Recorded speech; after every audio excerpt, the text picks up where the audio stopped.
Right, I wasn't actually ever going to really stray away from history or literature or other more traditional subjects on this channel, but after recently finishing Avatar and thinking about Toph's position, I felt like I had to make a video about it, so here it is. The history stuff will be back, don't worry, so if you're not into this stuff, you can click away and I'll see you next week. Second disclaimer, I haven't seen Legend of Korra yet, or anything else within the Avatar universe. I plan to start Legend of Korra after completing this video, but I wanted this just to focus on The Last Airbender. So that's why I haven't seen it yet.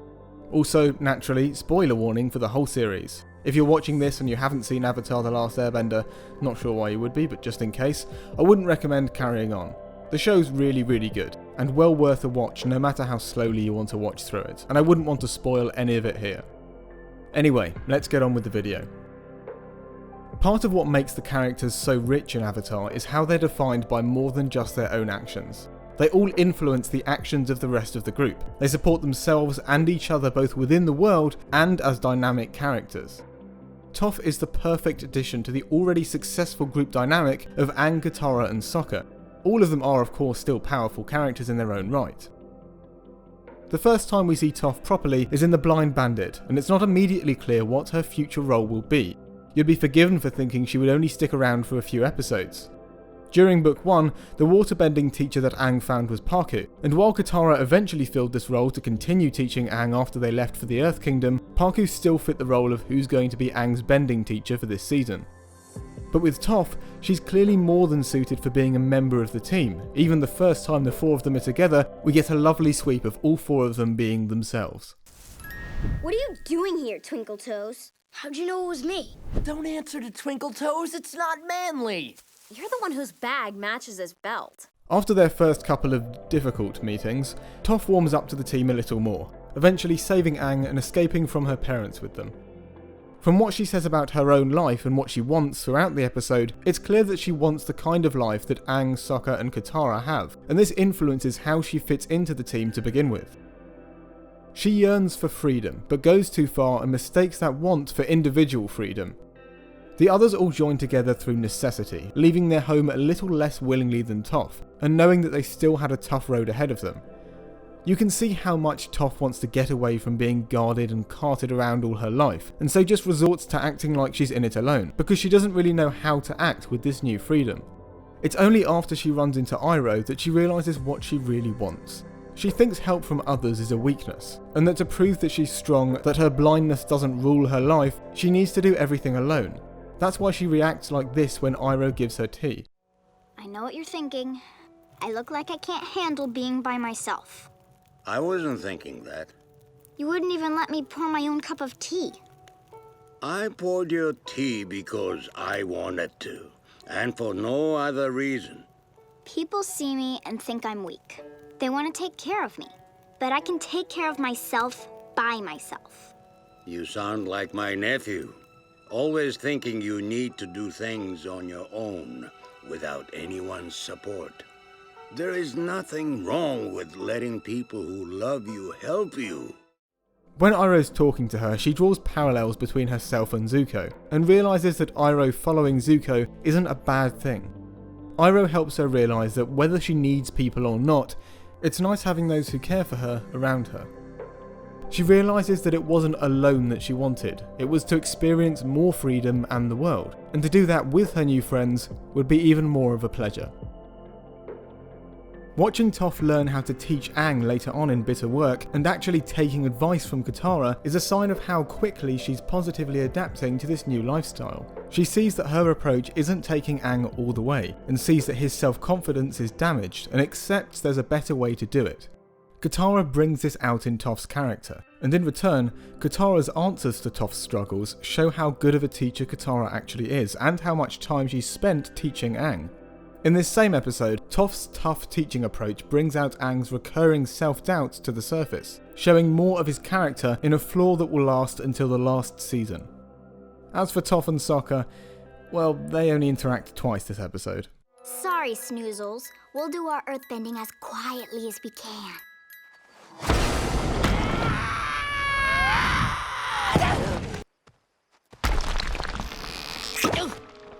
This isn't the only episode where Toph and Katara enhance and reveal more of each other's characters. In Tales of Ba Sing Se, Toph responds characteristically after being taunted by the Ba Sing Se equivalent of Malfoy, Crabbe and Goyle. Let's go, Toph. No, that was a good one. Like your poodle monkey. You know what else is a good one? But after actually enjoying her day out with Katara, what they said does clearly hurt her, despite what she says. Thankfully, Katara is on hand to comfort her, to be kind as Katara is. She reveals this little insecurity of Toph's, where she wants to believe that she doesn't care about her appearance, but there's still a part of her that does care. And thanks to Toph, we also get to see more of Katara's character. The kindness, empathy and encouragement she shows to Toph to try and get her to go out and try something new is a strength of Katara's character. It's okay. One of the good things about being blind is that I don't have to waste my time worrying about appearances. I don't care what I look like. I'm not looking for anyone's approval. I know who I am. That's what I really admire about you, Toph. You're so strong and confident and self-assured. And I know it doesn't matter, but you're really pretty. I am? Yeah, you are. Toph's independent nature and Katara's more motherly nature clash more than once, probably most memorably in The Runaway. Here we see both extremes to both these characters. For Toph, her rocky exterior, where she rebukes Katara's warnings, and her more emotional side, where she actually admits she values Katara's care. And for Katara, we see her battling with trying to balance her want to over-control the rest of the team, and this does come from genuine care and concern. But we also see a 14-year-old girl who wants to let herself go a little and worry a little less.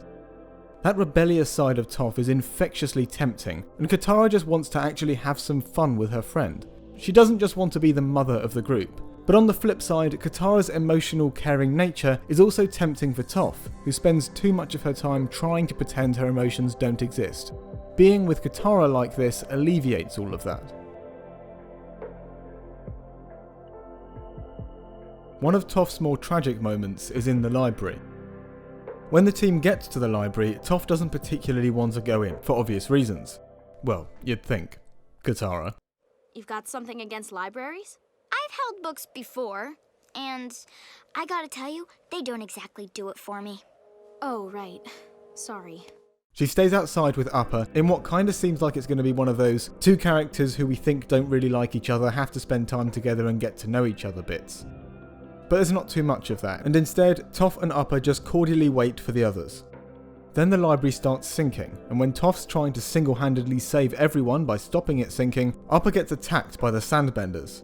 We get this incredibly tragic moment where Toph has to choose to let the Sandbenders get away with Appa because she has to save Aang, Katara and Sokka. Partly because she's not able to properly fight the Sandbenders effectively because she can't see very well in the sand. I'm sorry, Appa.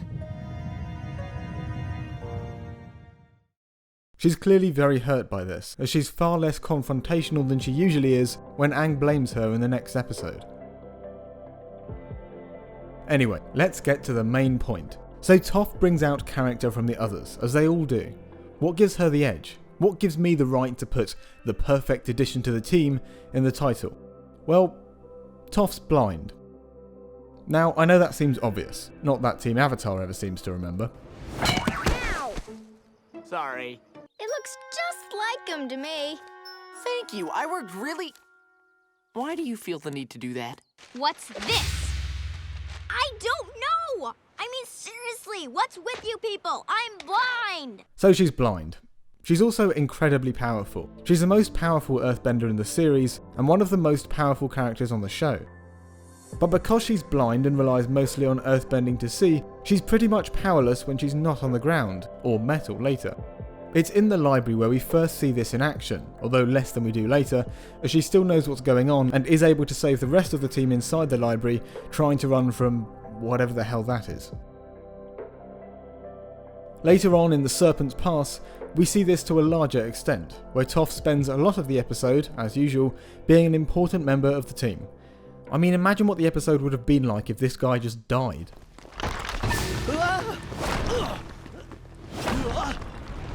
I'm okay! She also jumps into action when some rocks are about to take out Sokka, and when they're all underwater, she reacts immediately to save everyone from a giant monster. creating an island for them to be a little more safe on. But then, when Katara creates an ice bridge, Toph's not in her own earthbending world anymore. When she does start crossing, she really is a helpless blind girl crossing a bridge made of ice while under attack from a giant sea serpent. She's usually so confident and in control, but here she's terrified. She has no idea what's going on, except from the crashing, roaring and shouting she can hear. And when the bridge collapses, she screams and splashes around, she can't even swim. And when this happens, Sokka doesn't hesitate to jump in to save her, shouting reassurance to Toph, and then... Okay, well he does hesitate a bit, taking his shoes off for some reason. Suki doesn't hesitate, she goes straight in, showing more of her bravery and utter dedication to saving others as she jumps into icy, sea serpenty waters wearing a dress. Of course, because she didn't even pause to shout to Toph, being blind, has no idea it's her. Oh, Sokka, you saved me. Mwah.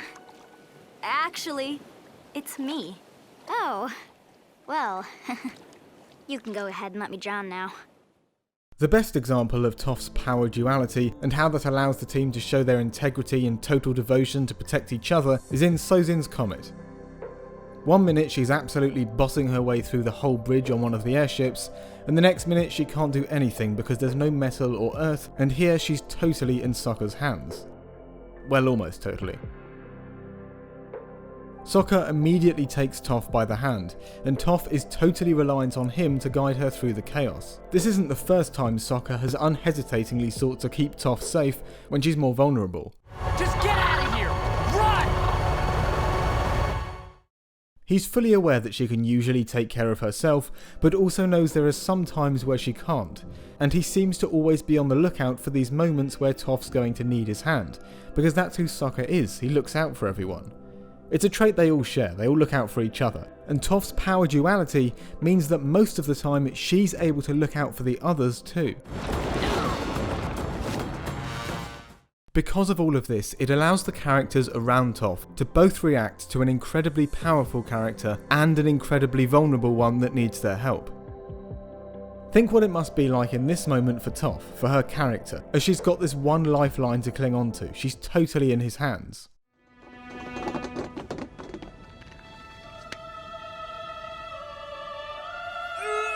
I don't think Boomerang is coming back, Toph! It looks like this is the end!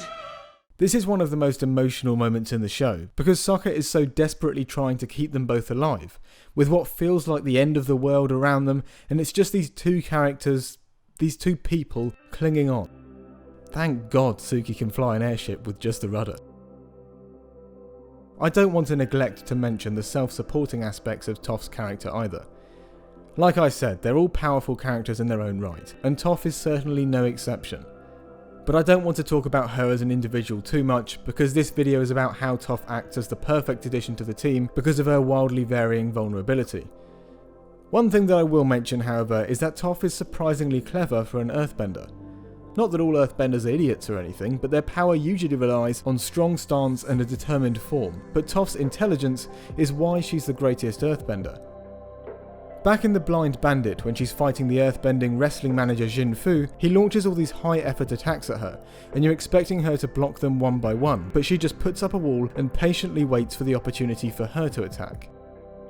And it's not just when she's fighting either. She often shows she's one of the cleverest characters in the show. She's the one who realises that the team are being tracked because Appa is shedding fur everywhere. She sees past the group's anger at Zuko when he asks to join them, and even shows great empathy when comforting Zuko about his uncle. You have redeemed yourself to your uncle. You don't realize it, but you already have. How do you know? Because I once had a long conversation with the guy, and all he would talk about was you. Really? Yeah, and it was kind of annoying. Oh, sorry. But it was also very sweet. All your uncle wanted was for you to find your own path and see the light. Now you're here with us. He'd be proud. Ow! What was that for? That's how I show affection. Well, there you go. That's why I think Toph acts as the perfect addition to the team when she's added during Book 2. Through her blindness, she adds a completely new dynamic for the team to react to, and her steely, determined, independent personality only adds to that. She brings out the best and the worst from all of them, and it's such a joy to have her as part of Team Avatar. That's it for this week's video. It took a while because I tried to take it a little bit slowly after completing Spitfire, but it seems I took it a little bit too slowly, so sorry it's late. I really enjoyed making this video though. I wasn't expecting to enjoy ATLA as much as I did, and I spent a lot of time thinking about its brilliant story and the wonderful characters, and after thinking about this, I felt like I had to make a video about it. So I am grateful to be able to have the opportunity to share my ideas, and I hope you've enjoyed this video as much as I enjoyed making it. I don't plan on making another ATLA video anytime soon, but who knows. I've jotted a couple of other ideas down, so perhaps I can cover a couple of other things later. This is still a primarily history-focused channel though, so that still will be the focus. And probably next week's video. Or the week after, we'll see. Well, subscribe if you want to, I guess. Although I feel like if you've already got this far, you probably already have. Hit the bell or something if you want to. I'm not actually sure what it does, but everyone else says it. It's supposed to send notifications when I upload, but sometimes I get notifications from channels I haven't belled, and sometimes I don't from ones I have, so who knows how it works. Also, the like button's there too. Commenting is cool. You can do that and ask questions or contribute to the discussion. And unless I suddenly start getting 500 comments an hour, I will almost certainly see it. Anyway, have a lovely week and stay safe.